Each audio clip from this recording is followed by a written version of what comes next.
You weren't a coward. You were conditioned. There's a big difference between failing out of weakness and never trying because of programming. And the cruelest thing is that this programming started when you didn't even know how to speak yet. Maybe it was that time your mother hurriedly pulled your hand and said, "Be careful," when you just wanted to get close to a dog. Or that first public speaking class where you stuttered and the class laughed. At that moment, your mind didn't just register a mistake, it installed a code. Exposing yourself is dangerous. From then on, every opportunity was treated as a threat. You grew up afraid to shine. The most perverse thing, they convinced you that this was prudence. But prudence was never about hiding. Prudence is acting consciously, not refusing to do something out of insecurity. But no one told you that.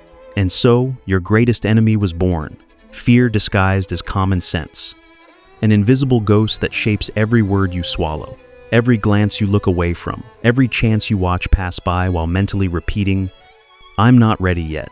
Neuroscience has already uncovered the root of this. In your brain, the amygdala, the part responsible for processing threats, reacts with alarm to any new situation. It's the amygdala that gives you butterflies when used when you see a beautiful woman or are called to speak in public. But the problem isn't the amygdala. The problem is that your prefrontal cortex, responsible for deciding whether this alarm makes sense or not, has never been trained. The result, every unusual situation becomes a risk. Every risk becomes a danger, and every danger paralyzes you. You have been emotionally domesticated, and the worst part is that this domestication was sold as maturity. But what if I told you that this fear is 90% of the time fabricated? In a psychological study with babies, newborns were exposed to animals that would provoke fear in any adult. Snakes, spiders, rats. None of them reacted with terror. They touched, explored, smiled. What does this show? That fear is not born with you. It is taught, installed, conditioned, and usually by someone who claimed to be protecting you. Most of your social fears, talking to a woman, expressing yourself in public, being rejected, are not yours. They are inheritances, emotional baggage that you have accepted as your identity, fear that you have never audited, but that still governs your decisions.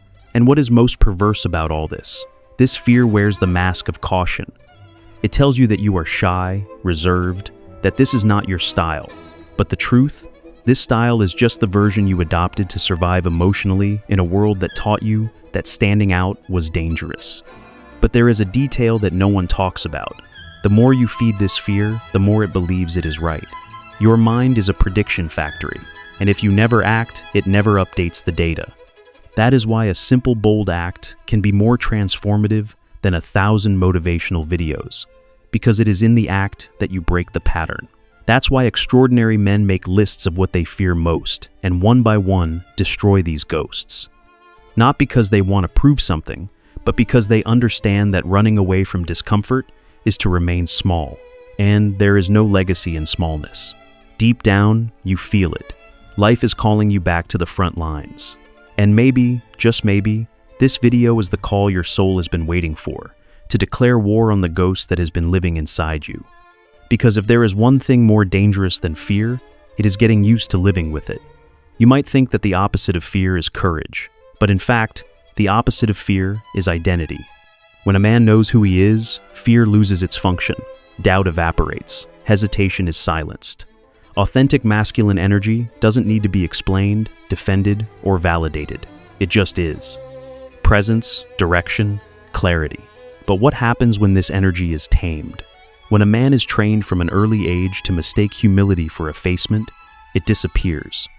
And in its place emerges a socially acceptable version. The nice guy, the kind, the polite, and the completely irrelevant. You were taught not to look too much, to hold back, to measure your words, to disguise your intentions. Phrases like, "Don't draw attention to yourself," "Don't show off," "Don't push yourself," were hammered into your soul until you believed that daring was arrogance, that standing out was a character flaw, that expressing desire was invasive. And so, drop by drop, your masculine energy was drained, replaced by an apathetic, passive, and emotionally castrated version of yourself. And this isn't just your problem, it's a historical phenomenon.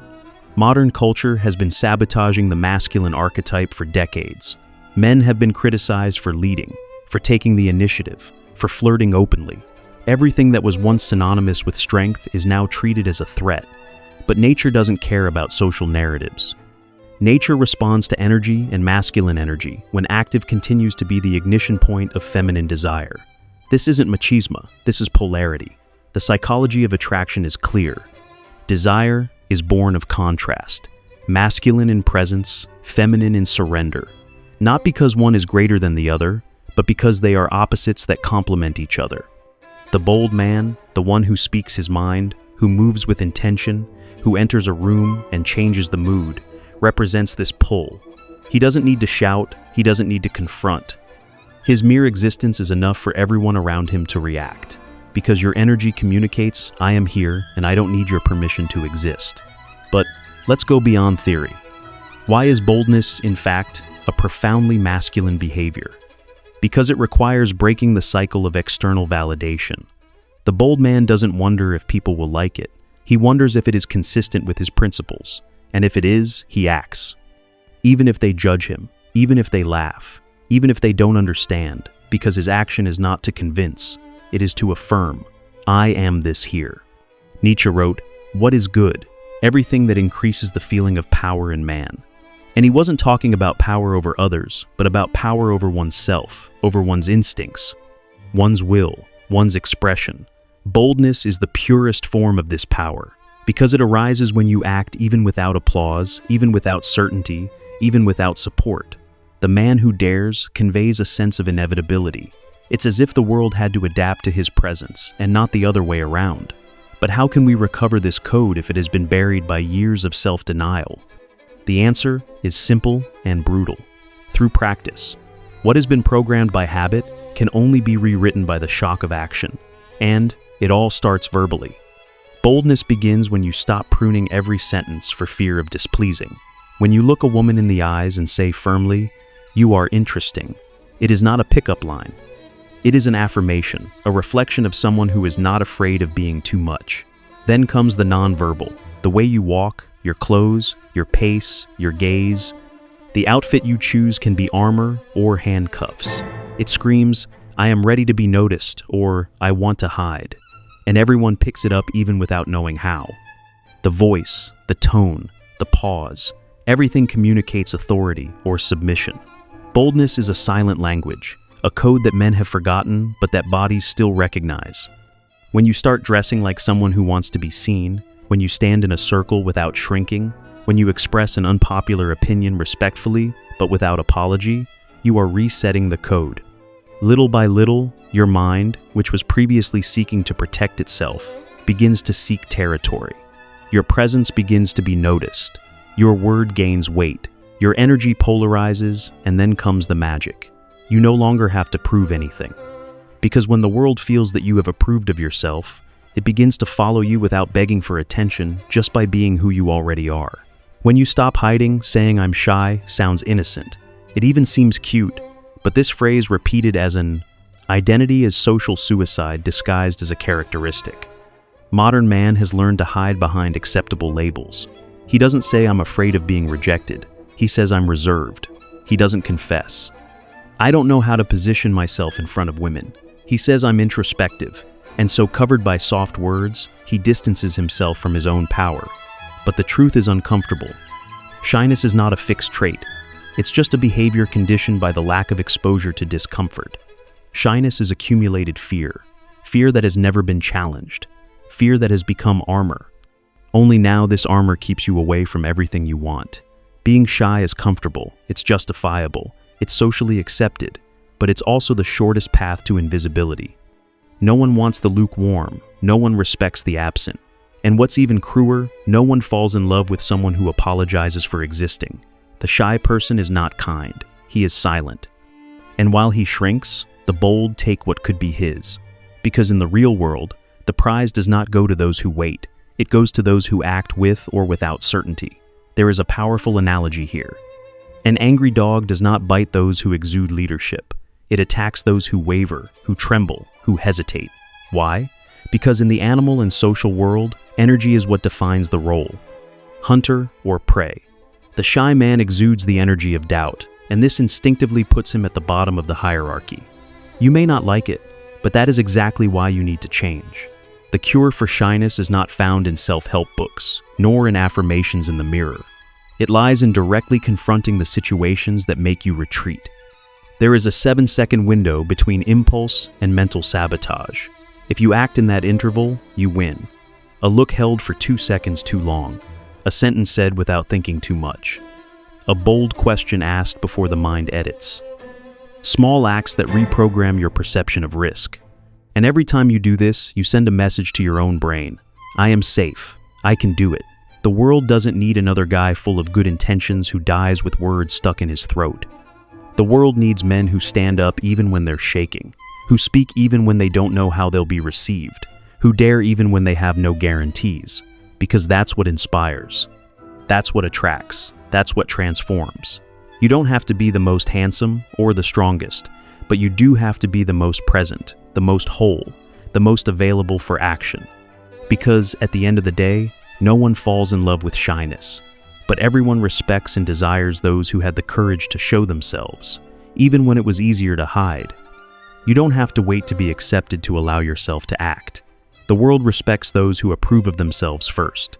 Boldness is not about shouting, it's about presence, about walking through the room with a clear purpose, about looking someone in the eye and saying with your body, I'm not here to be tolerated, I'm here to be remembered.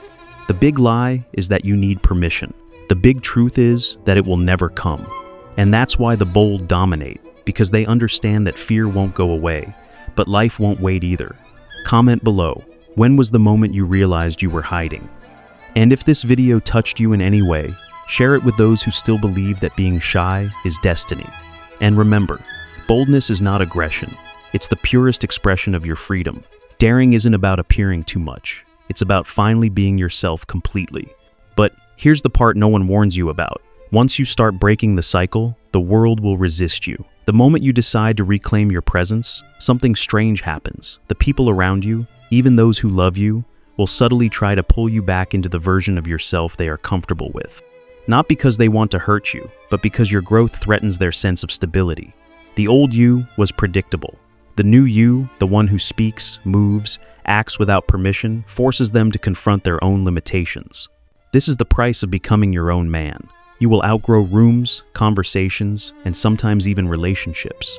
And if you're not prepared for that, you'll sabotage yourself the first time someone frowns at your boldness. That's why most men stay silent. Not because they lack dreams, but because they're terrified of losing acceptance. But here's the paradox. When you try to belong everywhere, you end up belonging nowhere. The bold man doesn't fit in. He redefines the space he's in. His energy doesn't seek validation. It creates gravity. Understand this. Life doesn't punish the quiet. It simply ignores them. The market ignores them. Women ignore them. Opportunities ignore them. Invisibility is the tax you pay for playing small. But when you decide to reclaim your presence, you step into a dangerous kind of freedom, one where rejection, judgment, and failure become inevitable. But so does growth, influence, and respect. And here's the uncomfortable truth. Your fear will not vanish. It won't dissolve after a single act of boldness or a motivational video or 100 affirmations. Fear is a companion, not an enemy. The difference is this: you stop serving it. You stop letting it make the decisions for you. Courage was never about the absence of fear. It's about walking into the fire while your hands are still shaking. Do you know why extraordinary men are so rare? It's not intelligence, it's not luck, it's repetition. They train themselves to lean into discomfort until discomfort becomes normal. They approach the woman even when their heart is pounding. They speak when their throat tightens. They take the risk when their hands sweat. Each act becomes a reprogramming command, a new code, replacing the one installed when you were a child. This is how the polarity returns. This is how your presence stops blending into the background. Not by screaming louder, but by being unshakable in your center. Masculine energy is not forceful, it's grounded. It's not the roar of a lion, it's the quiet certainty that everyone else hears before you even open your mouth. That is why confidence is magnetic. It's not volume, it's alignment. And you already know this, deep down. That's why you feel restless. That's why, every time you swallow your words or lower your gaze, something inside you dies a little. That's your authentic self, buried under layers of programming, screaming to be freed. But freedom has a price, and the price is exposure. Exposure to risk, rejection, failure, misunderstanding, ridicule, exposure to being truly seen. This is your moment, not tomorrow, not when you're ready, because you will never feel ready. You cannot think your way into becoming the man you want to be. You must act your way into it. The mind follows motion, not the other way around.